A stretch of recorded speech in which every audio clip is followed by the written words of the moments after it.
વધેલી બ્રેડમાંથી નાના મોટા બધાને ભાવે ને તેવી એકદમ નવી ઇન્સ્ટન્ટ વાનગી બનાવીએ. તો તેના માટે કેપ્સિકમ અને ડુંગળીને લઈ ઝીણા ટુકડામાં સમારી લઈશું. એ જ રીતે લસણ અને લીલા મરચાના ટુકડા કરી લેવાના. હવે વ્હાઈટ બ્રેડ કે બ્રાઉન બ્રેડ કોઈ પણ વાપરતા હોય ને તે બ્રેડ લઈ હાથથી જ આ રીતે નાના નાના ટુકડા કરી લેવાના. તેમાં સાથે સમારેલા વેજીટેબલ્સ આદુ, મરચા, લસણ ઉમેરવાનું. મસાલામાં ધાણા જીરું પાવડર, હળદર પાવડર, મરી પાવડર, મીઠું, ચાટ મસાલા પાવડર સાથે શેઝવાન ચટણી અને ટમેટો કેચઅપ ઉમેરી બ્રેડના ટુકડામાં બધું ભળી જાય ને એ રીતે હાથથી મિક્સ કરવાનું. અહીં દરેક સામગ્રીનું માપ ડિસ્ક્રિપ્શનમાં આપેલું છે. તો એ જ રીતે બધું લઈ અને મિક્સ કરતા આવું બેટર તૈયાર થાય ને એટલે માત્ર બાઇન્ડિંગ પૂરતો જ બેસન ઉમેરવાનું. ફરી એકવાર મિક્સ કરવાનું.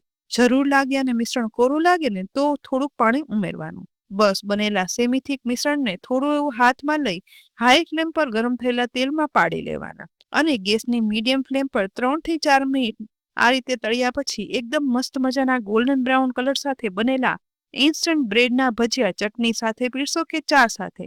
નાની નાની લાગતી ભૂખમાં ખરેખર ખાવાની મજા આવે અને સોફ્ટ એવા ને કે વડીલોથી લઈ બાળકો બધા ખાઈ શકે.